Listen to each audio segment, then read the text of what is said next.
I'll start with just Breezy. Like Ashton breaks off a number of big runs to get you guys down inside the 5, and you guys didn't seem to flinch going to Breezy in that situation. What kind of earned that carry and that trust for you guys? No, what really happened there is Ash was tired as heck, and on the play before that, we were in Wildcat, and we'd only practiced Wildcat. Ashton tried to take himself out on the Wildcat play on first down, and I was in the press box screaming, "No, we're going to Wildcat, we're going Wildcat." So he stayed in, and then he did one more run. If you remember, he had 3 explosive runs in that drive. So, he was beat. He was just tired. And Breezy came in, and that goal line play that he scored on. I mean, we've scored on that many times over the last few years. That was the Clydesdale. That's one of our go-to plays. So Breezy overall, that was the closest he's been to being 100% back all season. He did a really good job coming in there in the second half, and it was nice to see. Well, I mean, at times it always seems like 5 carries, but like that's kind of big for you guys right now. On 5 productive carries. No, it's really big. And then not only that is it. I mean, I'll be honest. Like him proving that he's back to his old self. That we can, every play is valuable. Who's touching the ball? So I'll be the first to admit that I've been hesitant when I've been calling more passes when he was in there, and credit to him. He worked his way back and he got in a rhythm, and now we know he's back. So that's good news for us moving forward. That drive, just that whole drive, season on the line, the previous 7 drives, you really hadn't got anything going. Just to be able to get something going there when it really mattered. What's it say about this offense? Yeah, well, if you think about it, that whole game, we really only had 3 possessions that were worth a damn, and one of them was a 2-player, the second when Ashton broke the 70-yard, 65-yard run. The one right before half, we made that 2-minute look easy. We went right down the field. We had 1st and 5 on the 5. We had a no gain, 2nd and 5. We got sacked, and then we had to settle for the field goal right before half. And then we didn't have another good drive, like you said, until the last drive of the game. That very first play of that drive when Ash broke it outside, I mean, he looked faster on that run than he had looked on any play since the 60-yard run in the first quarter. And, he had been out for a while. He'd been out, been a little banged up, so he'd been out for a little bit. So I think that gave everybody some juice that we're gonna be okay here. And, as I mentioned earlier, he had 3 explosive runs on that drive. And, yeah, we needed to do something because we had a rough day on offense overall. I mean, we got behind the chains too much. 1 for 10 on 3rd down, which is by far our worst of the year. I think we're still like 6th in the country on 3rd downs, and to think you could go 1 for 10 and still be there is pretty amazing. But we got to do better. Penalties got us behind the chains. Missed assignments. We had just way too many. Individual breakdowns and or bad play calls by me, however you want to look at it, but we just could not get in a rhythm like we normally can.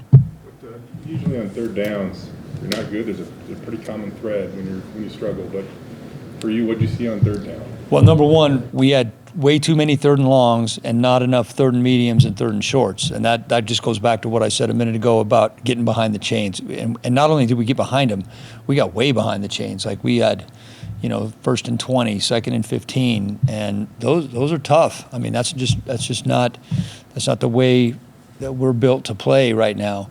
And when we're ahead of the chains, we're tough to stop. But when we get behind them, it's a little bit different story. And so, we want to be in that 3rd and 5 or less. That's where we usually do our best work. 3rd and 6 or more, we haven't been as good, and we just had way too many third and longs. What'd you see out of Roger carry on there? Too many penalties. That's what I saw out of Roger. And God bless him for fighting his way back. It was great. It was great to have him. He played hard. He played physical, but there's no sugarcoating it. He had way too many penalties. I mean, tried to do too much, and he was wanting to make an impact. He will make an impact for our team, but he was not at his best in this game. Maybe you're kind of hitting on it right there, Dirk. What kind of advice do you give a kid like that who missed most of the season and now, he's trying to hit a grand slam every pitch with nobody on base, basically? Yeah, that's well said. That's exactly it. And these guys want to play and help the team so much, which is an awesome quality. I mean, I'm not downplaying that at all. And yeah, right. Roger's an awesome kid, and he's a really good football player, and he was so excited to be back out there. But I mean, even in the NFL, guys miss that amount of time. Most of the season, they're a little rusty coming back. Like, you just don't come back and play the very first time at an all-conference level, and he is that good of a player. So I'm sure it'll be a lot better this week. What do you think of Maddox the other night too? I mean, he kind of was in some tough situations at times too. But what do you think of Maddox? He like everyone else. He took his turns, as did I. He took his turn making mistakes in that game, but he also did some good things in the game. I think his first half numbers were pretty decent. Like I said, in that second half, we had too many third and longs. There was one third down in particular where, we had what we wanted, and he just didn't make a very good throw. But, he had to leave the pocket a couple times. Anytime the quarterback has to start leaving the pocket, then sometimes they get a little bit antsy and maybe leave the pocket when they shouldn't on another instance. But, he was just kind of like everybody else. We all kind of took turns making negative plays in that game, and, he was no exception. Dirk, what do you value about Ben Dooley and the way that he kind of just goes about his day-to-day? Ben is, first of all, Ben never shuts up. I mean, he is talking constantly in a good way. I mean, he knows so much. He knows so much about the offense. He knows so much about all the calls, all the line calls. And Ben is an excellent leader. He's very positive. He is tough as nails, excellent competitor.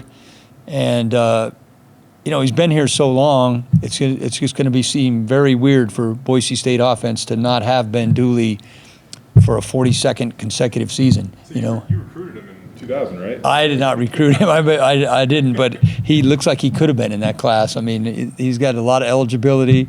He's played a lot of ball, and he is an Iron Man for sure. I know we've asked you a number of times about Cam Camper, but he's had 50 or more yards in 9 of 11 games this year. That's one of the more consistent totals in the country. What does consistency mean to you as an offensive coordinator when it comes to a pass catcher like Cam? Yeah, just doing your job, being where you're supposed to be, when you're supposed to be there. Being on time, being available to the quarterback, being able to win against man or win against zone. And then we talk to these guys, Coach D talks to these guys all the time. Make the plays you're supposed to make. If you're open and the ball's coming to you, make your play. And for the most part, Cam is very consistent at that. This transfer portal era has been it's been so interesting, and there's good and there's bad, but there's also some good in it. And you look at Cam, and he uses it to find a place, and he stays healthy, and he has by far his best year yet. I guess just from that angle, when you kind of view the current state of college football, how can it be beneficial? I think there's a lot to that, and I think Indiana is a good example. Like Coach Signetti, he said multiple times that he knew a lot of the guys that he brought with him because he brought them from where he came from, and then Indiana targeted a very specific type of player. They wanted players with experience, and the Boise State coaches, they had an in on Cam Camper because Luttrell knew him from their high school days, and so they knew Luttrell was able to tell him what kind of a player Cam was, and then he was coming off injury. I think you're going to see a lot more of that. I just think coaches recruited guys. They went to another school, but they really like this kid. They know what kind of a guy he is. I think you're going to see that. Teams are going to be looking for guys that they know something about his character. What kind of a competitor is he? Those are the type of guys I think smart coaches are going to go after in the portal. Seeing you will be honours this week. Just what does this senior class mean to you? Well,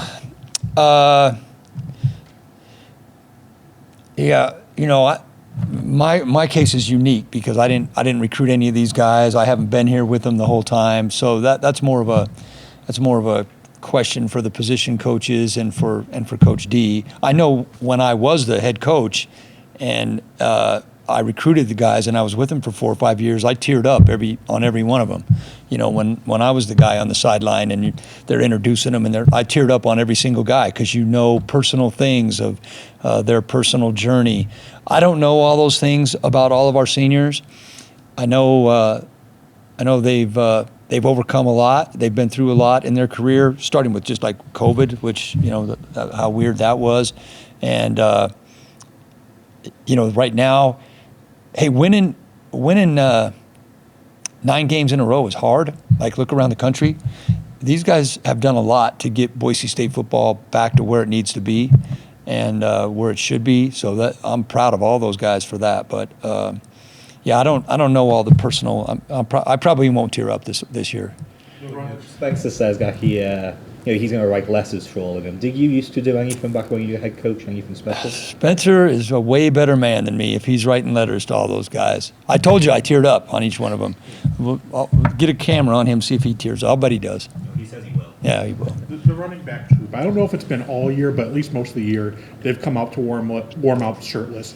What did they do to convince you to join them on a late November day in Laramie? That goes clear back to when it was 1,000 degrees at Georgia Southern, and they came out with their shirts off, and Mad Dog, he had on like a little bodysuit thing, and I was giving all those guys a hard time about it. And I said, hey, if you guys are gonna warm up like that, I want to see you warming up like that when we get to Laramie in November. And so every week I just keep reminding them about that. I keep reminding them about that, and I don't know. I don't know what happened. I don't know what possessed me at that moment, but yeah, that'll never happen. We'll never see that again, and just burn the footage on that. Was it just a matter of, okay, you guys have done it all season now? I was just fooling around. I was threatened to do it, and then they talked me into it, and that's just bad decision. We all make bad decisions in life, and that was one bad one. As long as you get teary-eyed, spirit of Thanksgiving, what do you think for Dirk? I am thankful for family and health. Like, that's what everyone should be. I've led a blessed life, and family-wise and health-wise, and very, very thankful for both of those things, and thankful to live in a city like Boise who supports our college football team. With you brought it up a minute ago, but the expectation and standard are so high at Boise State, and I was here at the end of like the 50-3 era, and if everything wasn't perfect, and it seemed like a cloud would kind of hang over a loss. That's kind of what happened after the Wyoming game. So for you and Coach like Spencer, like, how do you guys been here that knows it, has battled through stuff like that? Like, how do you try to make sure that everybody's got the proper perspective? Yeah, that's hard, and I try to be the voice of reason on that kind of stuff because when I left, I went to a lot of other places where we didn't win like we win here, and you got it. Winning is hard. You got to cherish it. I was a little down myself after the game the other night, but there was other coaches. There was other coaches on the staff who have been other places, and they were all saying it. And would Mississippi trade places with us? Would Colorado trade places with us? Would BYU trade places with us?